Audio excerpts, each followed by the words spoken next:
just, on the second half of the year, a couple of things that we should deliberately invest in as part of our journey of faith.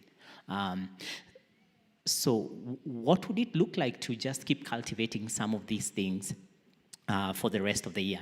Imagine for a moment, if for the remainder of the year, you were consistent in sitting with Jesus, where your devotional life took on a whole new meaning, that it's about sitting with Jesus and hanging on every word that he says. Imagine what kind of fruit that would bring out in your life. Imagine also if over the next couple of months,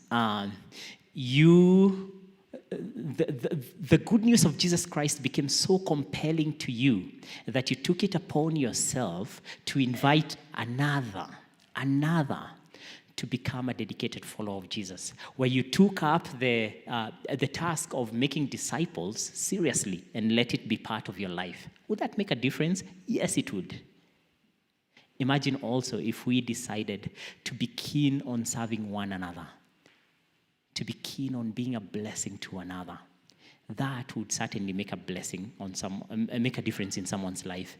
And imagine over the next few months if we deliberately decided to be generous, to be sacrificially generous in everything that we get to do, in partnering with God. I believe that also would make a difference. So this has been the conversation, essential faith, a couple of things that we need to be that need to be part of our faith journey as we continue towards with the rest of the year. And as we wrap up that conversation today, I'd like to share with you one more essential of our faith, something that needs to be such a regular part of our faith. And actually, it is, but today it's more of a reminder. Do it even more. Be more deliberate about it, and it leads you to greater freedom and boldness as you live out your faith. So I'm calling it Come Boldly. Come Boldly.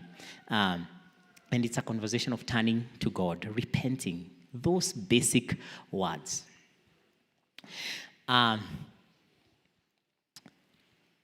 Just a moment ago, as that song was being sung, I don't know if there's anyone in the room who felt like standing up and dancing. Anyone? I felt like, man, I wish I could stand up and dance. And unfortunately, I thought to myself, oh, man, it might not look so good, right? And so I just decided to sit, right? But then, as I was thinking about that, there was a little boy. His name is Milan. He felt like dancing. And what did he do? He just got up and danced, right? Just got up and danced. And I was just thinking about him. Sometimes I think maybe that's the reason why Jesus says the kingdom of heaven belongs to like the little children, right? Just before they become self-conscious, they just step up and do sometimes the thing that they need to do. And most of the things we don't do are not because maybe they are wrong, are because that we have become too self-conscious and there's something holding us back. So that is a thought that I want us to hold back as we continue today. There's also one more thing that is part of us as human beings. We all want to be good. We all want to be good. I can assure you, very rarely will you meet a human being who says that the one thing he wants is to be the worst version of himself. I haven't met anyone like that. I have seen them in movies, right? I think, fictionally, right? People who just want to be bad. Rarely is that an urge in us. As far as aspirations and desires are concerned, we all want to be the best versions of ourselves. However, in practice, one thing that is common to the human experience is that despite of the fact that we want to be the best versions of ourselves, very often we come up short. We find ourselves time and again displaying the worst version of ourselves. We come to face with the reality that we are not perfect people. We are so imperfect. Could it be the reason why Apostle Paul in Romans chapter 3 verse 23 says, since we have all sinned, since all have sinned and fall short of the glory of God. He captures it. He captures it. None of us is perfect. And that's why any practice of genuine faith has to contend with the fact that we are imperfect people trying to live out faithfully to Jesus. How do we do that? How do we navigate the imperfections that we face every single day? I have always wanted to be good. I know that. It's a desire of mine.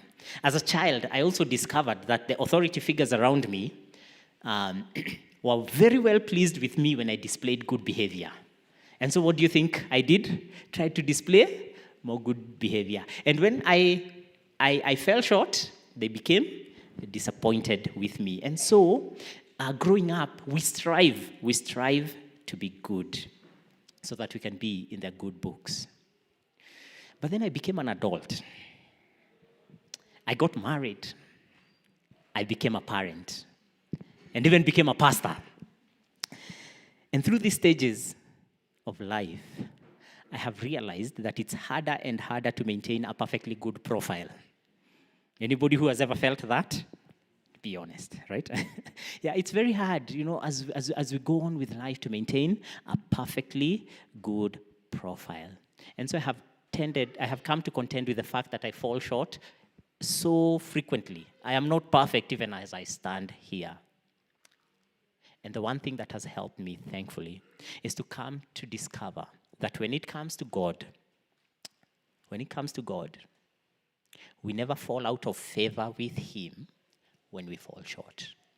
We never fall out of favor with Him. In fact, His love reaches out all the more even when we come up short. Once again, Paul in Romans writes, "But God proves His love for us in that, while we were still sinners, Christ died for us." That passage, we understand it a lot in the past tense. But it is true of God in the present tense.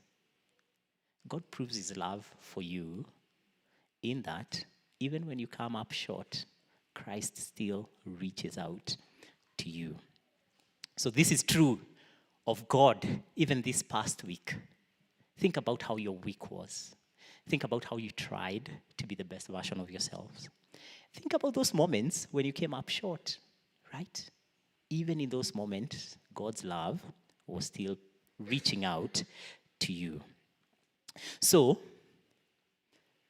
if our failure doesn't disappoint God, what does? If our failure doesn't disappoint God, what does? And today I want to share with you what could be the biggest enemy of experiencing God's love. It is not so much that we fail or come up short. The biggest enemy of experiencing God's love is fear and shame. Fear and shame. Because they hold us back from receiving the forgiveness and the grace that is already available. This God who's always reaching out to you in love and saying, "Hey, let's get up and try again." But when we are wrapped up in fear and shame, we find ourselves withholding from the invitation. And that is exactly what happens in the scene that happens in Genesis chapter 3. When Adam and Eve eat the fruit. Do you think God did not know that they have eaten? Do you think God was not paying attention as they reached out to eat? And if God knew they were doing that, why does God come to the garden to seek them out? It is because our failure does not keep God from reaching out to us. He still comes. It is not our failures and our shortcomings that disappoint God the most. And so God comes and says, "Adam, where are you? Come. Maybe let's have a conversation. Let's reason together." And though your failure is so big, I can cleanse it. That's the true nature of God. But what does Adam and Eve do? Because they feel ashamed, because they're afraid, they hide. They hide. And eventually he responds and God says, who told you? Who told you? Who told you you were not worthy? Right? Fear and shame, that's what they do. They tell us we're not worthy of God's love and God's forgiveness. And that's why they break God's heart more than even our shortcomings. Fear is that voice that tells us we have done so bad, we should not be found out. We risk losing standing with someone we value or with God. And we risk losing favor. That's the voice of fear. Shame, on the other hand, is the fallout within us as a result of the fear. We were not meant to live like this, and so we begin feeling unworthy. Shame causes us to think that we are bad.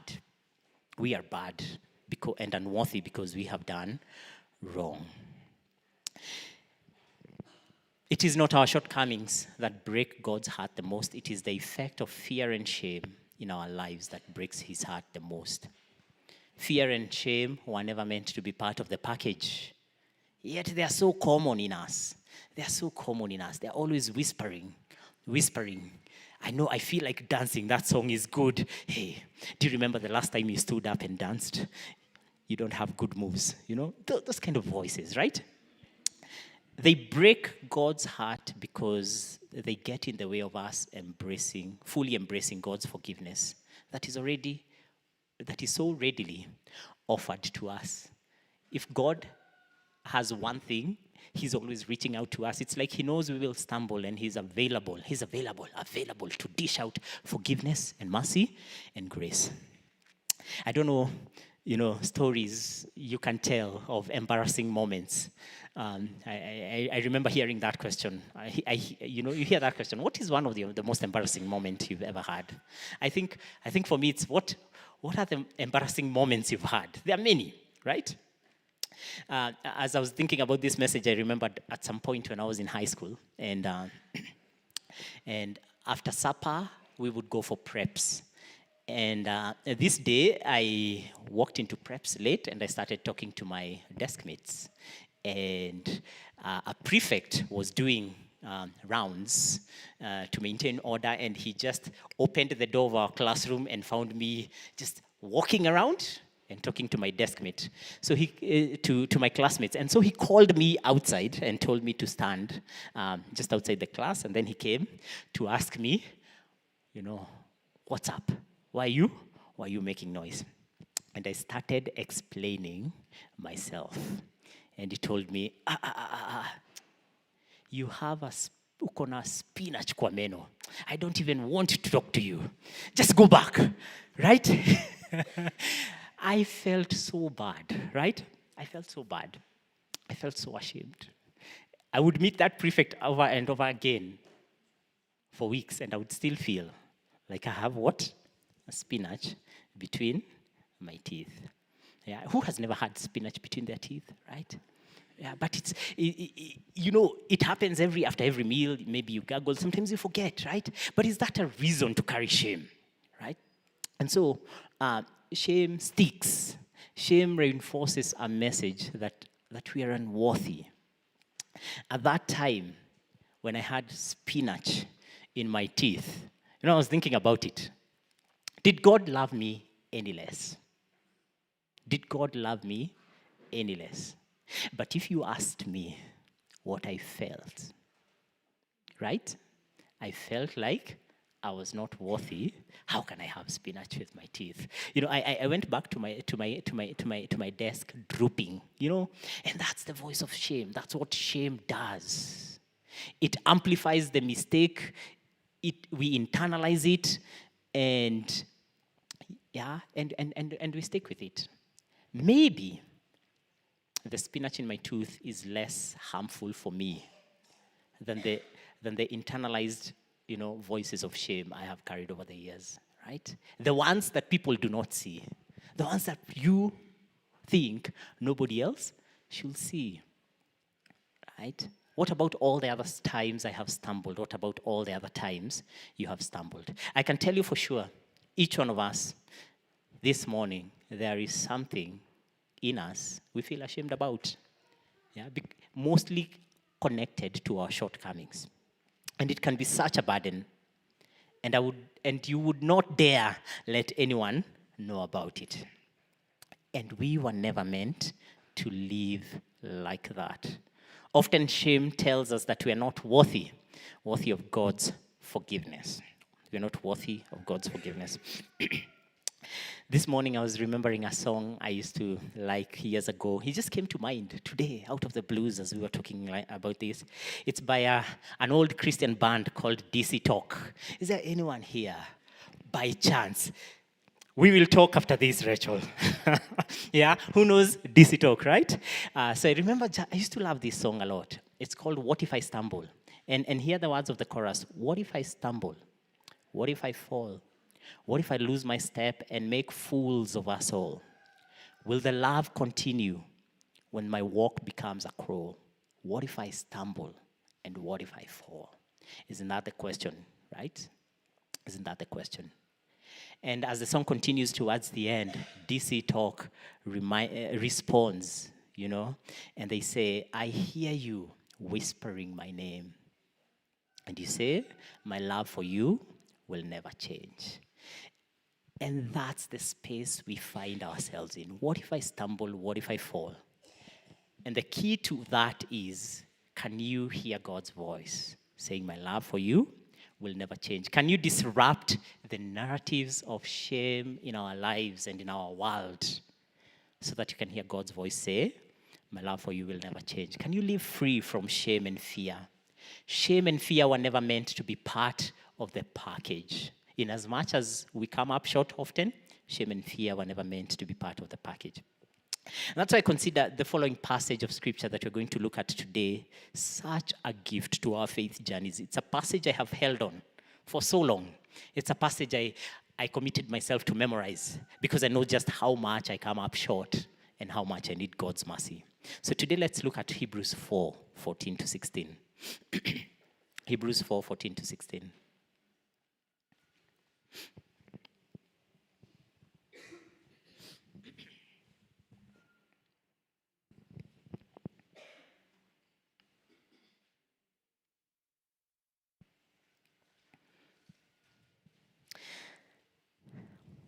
Let's read it together, listen to it, let's reflect on it. Since then, we have a great high priest who has passed through the heavens, Jesus, the Son of God. Let us hold fast to our confession. For we do not have a high priest who is unable to sympathize with our weaknesses, but we have one who in every respect has been tested as we are, yet without sin. Let us therefore approach the throne of grace with boldness so that we may receive mercy and find grace to help in time of need. The word of the Lord. Thanks be to God. How do we live free from fear and shame in our faith journeys as far as coming up short is concerned? Number one, we look to God. We just look to God. And that's the essence of verse 14. Since then, we have a great high priest who has passed through the heavens, Jesus, the Son of God. Let us hold fast to our confession. We're looking at this passage as people who come up short again and again. And this passage begins by pointing us to God, by saying, hey, look, the point of that passage is, look, the point of it is Jesus. Look to Jesus. Where is he? Lift up your face. Gaze upon Jesus. One of the most important things you can do for your faith is to begin to see God clearly for who he is over and over again. Make that the beginning point. We run the danger in this day and age of seeing ourselves too much. We see ourselves too much to the extent that we become larger than every other thing we see. To the extent that we are the only things we see. The danger of our age is too much self-absorption. Think about all the ways we have developed of describing ourselves, or attachment styles, personality types, so many words to describe our dysfunctions, our disorders. Every day, we have new ways to describe ourselves. Every day, We have books and motivational books telling us to look within. Every day, we have discovered more and more tools to see ourselves, our traumas, and we may run the risk of seeing ourselves too much. I'm not saying it's not important to see ourselves, but we cannot be the only thing that we see. Neither can we be the first thing that we see. Otherwise, we will become too self-absorbed. We take ourselves too seriously and take God too casually. And the task is to reverse that. The task is to take God so seriously and ourselves realistically. We are not being told to negate ourselves. The self is part of it. But it cannot be too serious, right? We have to be realistic about ourselves, and we have to take God seriously. Seriously. Do you take God seriously? Yeah? Do you take God seriously? Psalm chapter 95, verse 6 and 7. Oh, come, let us worship. Let us bow down and kneel. Let us worship the Lord, for he is our maker, and we are his people. How often do you find yourself kneeling? How often do you find yourself in awe of who God is? How often is your gaze on who God is? More than all the thoughts that are running through your mind about who you are. And the danger is, as we think about how we are, guess what we will see? Our failures will be so amplified. And as our failures are amplified, the voice of shame and fear becomes amplified, and you hold back. But when we see God clearly, when we let God be God, it is not that we lose ourselves. In fact, we see ourselves with greater clarity. With greater clarity, because we have seen God, we have let God be God. Yeah? And when that is the arrangement, where is room for fear and shame in that? It begins to lose its grip. And so Hebrews chapter 4, verse 14 begins by telling us we have a great high priest. The passage is about Jesus. And as we focus on Jesus, we find ourselves and we find our role. Jesus has gone through the heavens. He is in the most exalted place, the highest place. Since then, we have a great high priest. You are not alone. Neither are you alone in the struggle. Neither is the struggle larger than what it should be. Yeah?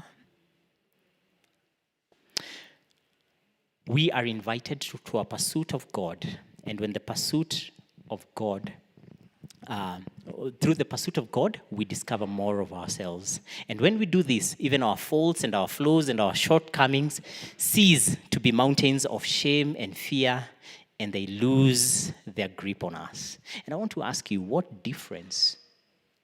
Imagine what difference that begin to make in your life when you are more consumed with the reality of who God is rather than who you are, especially with your faults and failures. You are free. And so we begin by looking to God. And then the second one is that we are invited to an honest engagement with reality. The Christian faith is no place for denial. It's just a place for an honest engagement with what the reality is. And that's the essence of verse 15. Verse 15 tells us, for we do not have a high priest who is unable to sympathize with our weaknesses, but we have one who in every respect has been tested as we are, yet without sin. There is nothing that shocks God. There is no sin that you can do that God can be shocked. I have never seen that one. Yeah, that's so new, right? He knows it all. He knows it all. And if this is who God is, why do we need to hide? We are invited to be honest about it. We are a flawed people. We struggle with sin. We come up short again and again, but once again. But that is not the full story of us. There is one who faced the same struggles and temptations, and yet was without sin, was untainted by sin, and that's Jesus. And the best part of it is that he gets us. He understands us when we struggle. Imagine what perspective, what that shift in perspective does. Imagine this. The next time you're facing that same struggle, picture Jesus with you. Picture Jesus witnessing you struggle. But now Jesus is not condemning you. He is sympathizing with you. He's saying, son and daughter, I get it. This is hard. And he says this, I have faced it before. I have overcome it. Let's heal it. Let me overcome it in you. I think there's more freedom in that, than what we often feel on the other hand, condemnation and the need to hide. All of a sudden, we're not striving. It is about Christ's work in us. It is about Christ's work in us. It is about Christ seeing us with the eyes of compassion. Where is the room for fear and shame in that? It begins to lose its grip on us. And then thirdly, come boldly. So we begin by looking up to God, engaging honestly with reality, and then coming boldly. And that's the essence of verse 16. Let us therefore approach the throne of grace with boldness, so that we may receive mercy and find grace to help in time of need. Who gets to come boldly? Who is being asked to come boldly? You and I, right? And what have we done? We have failed. We have all these shortcomings. We have flaws. We struggle. It is the flawed, the struggling, the failing that are being told to come boldly. Friends, I know of no other setup or institution or context or religion where there is an open-hearted welcome for those who do not measure up. Rarely will there be an open-hearted invitation anywhere for those who do not measure up, except in Jesus' presence, in Jesus alone. So those who do not measure up often do not approach thrones, right? They often do not approach thrones. One of the most famous TV series over the last decade was called Game of Thrones. It was a contention of a throne. It was about those who were entitled to the throne, and everybody was entitled to the throne. And if you are not, But there is a throne that is unlike any other throne, the throne of grace. There's a translation called the Passion Translation, and it describes this. And it describes this as where grace is enthroned. And I love that. The place where grace is enthroned, where what sits on the throne is grace. And this is the place we are told to come boldly, particularly if you do not measure up. And how often we don't. There's an author called Brennan Manning who wrote a book called Ragamuffin Gospel. And it's a book about grace. And I love the epigraph, that short dedication he wrote at the beginning of the book. And he describes a bunch of people to whom this book is written. And I feel like he describes a people who need to approach the throne of grace. And this is what he says. The Ragamuffin Gospel was written for the bedraggled, beat up, and burnt out. It is for the sorely burdened who are still shifting the heavy suitcase from one hand to the other. It is for the wobbly and the weak-kneed who know they don't have it all together and are too proud to accept handouts of amazing grace. It is for inconsistent, unsteady disciples whose cheese is falling off their sandwich. It is for poor, weak, sinful men and women with hereditary faults and limited talents. It is for earthen vessels who shuffle along feet of clay. It is for the bent and the bruised who feel that their lives are a grave disappointment to God. It is for smart people who know they are stupid and honest disciples who admit their scalawags.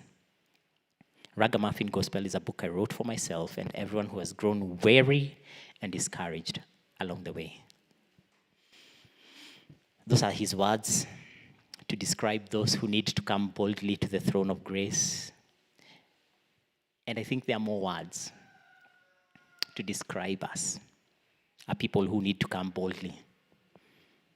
Come boldly. Come boldly when you're weary and exhausted. Come boldly when you're lazy and distracted.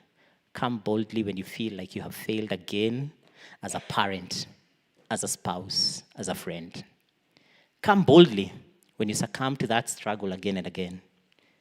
Come boldly when you come up short of the expectations you have had of yourself.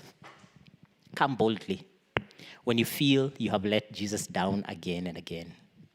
Come freely and boldly to the place where grace is enthroned. Yeah? After all, where else would we rather be when the worst version of ourselves shows up? I know maybe you're like me. You fail so much until you feel, Jesus, I've been coming too much. Yeah? But where else would you rather be when the worst version of yourselves shows up rather than the place where grace is enthroned? And so as we go through the rest of the year, let this be the one thing you do constantly. I know it's one thing we do, but let's do it more freely and more boldly. We can never wear Jesus out by returning to him. Otherwise, where else and when will healing come other than coming to him? And that's why we come to him. Make it a practice to come to his throne of grace again and again and say, have mercy on me again, Lord. And healing and forgiveness and transformation will begin to flow freely. Someone who modeled this so well in the Bible is David. David is a good picture of our humanity. Here's a fun fact about David. David is the one person in the Bible whom we know the most about. You know, scripture is very scant with details about people's lives. But we meet David at age 17. And his story is told perhaps to the age of 80. So there's so much about his life that is packed in the Bible. It's the one, what we have closest to a complete biography of someone in the Bible. And, you know, I'm so grateful. You know, it has goodness and badness. In fact, an author called Eugene Peterson wrote a book about David and said, actually, David is not put up to us as a model of how we should live your life. If you try to imitate David and his decisions, you will land into so much trouble. Yeah, that's how bad he messed up. Yet at some point, God declares that here is a man after my own heart. And as I was thinking about this message, I thought about David a lot. You know, David was not concerned about his perfect behavior, but he was concerned about an unceasing pursuit of the God of grace. If there is one thing that marks David's life, it is not so much that he failed. It is that he did not let the failure, the fear, and the shame bind him there. He was just committed to pursue the God of grace. We may not imitate his behavior, but what if we imitated his hunger, his pursuit of the God of grace? And when you look at the life of David, fear and shame were never part of the package. He failed bad. But I don't know whether there's a point you can actually say he was afraid and ashamed before God. In fact, he came boldly. He's just the best embodiment of coming boldly. So let's pursue. Let's pursue God, especially when we fail, when we come up short. That is the essence of coming boldly. And so as you live here, I want you to maybe imagine yourself, right, in the last struggle you encountered or shortcoming that you've had most recently. Imagine Jesus looking on you with the eyes of compassion and understanding rather than condemnation. Imagine you, a struggler in need of grace and mercy, turning to him again and again and again and saying, here I am. Let me find mercy and grace. In that posture, there's no room for fear and shame. None whatsoever. Shame and fear lose their grip on us when we come boldly to the place where grace is enthroned. Let us therefore approach the throne of grace with boldness, so that we may receive mercy and grace to help in time of need. Let us pray.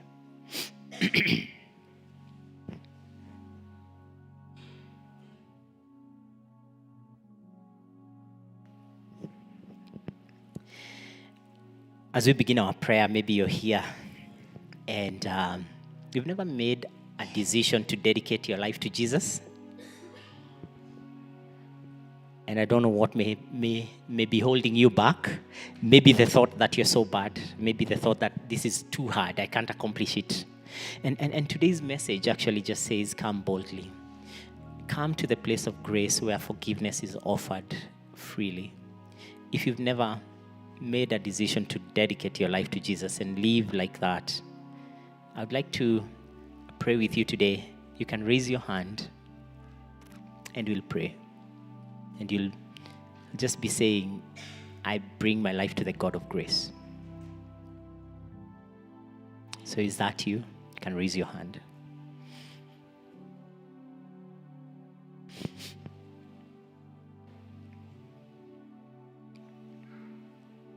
Let's continue in prayer. As we close our eyes this morning, today I just want to invite you to a very simple prayer. I just want you to come boldly to Jesus. And here's what I want you to do. Look back at what you may consider a shortcoming in your life. A flaw, a struggle, a stain, something that has a tinge of shame and fear. Look back on that and just offer it to Jesus and say, Lord, I just want to offer this. Yeah. I heard somewhere that the Greek word for confession means saying the same thing. Saying the same thing. And so when you confess to Jesus, you're saying the same thing you have experienced to him. You confess it. You say it to him. What is internal, you say it to him. So this morning, with your eyes closed, what has been a burden? What has been a struggle? What is the place you encounter greatest shame? Confess it to Jesus. That's the essence of coming boldly, letting him in on it. He cannot heal that which we don't release to him.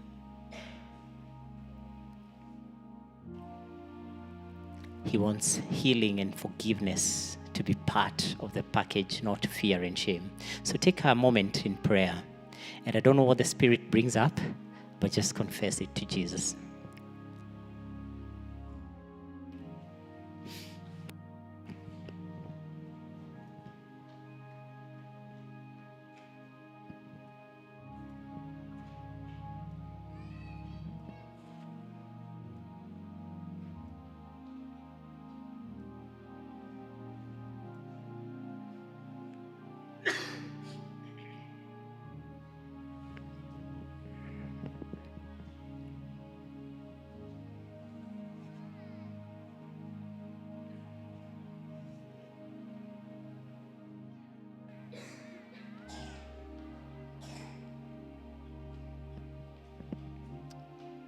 Lord Jesus, would you hear our prayer? Would you hear our prayers? Would you hear our confessions? Would you remind us that you're so eager and ready to meet us in our failure and shortcoming, that we need not hold back and allow room for fear and shame, but come to you boldly. Release us from the shackles of fear and shame so that we can experience the freedom and the boldness of being forgiven and redeemed, of encountering you, just like David. In your holy name we pray.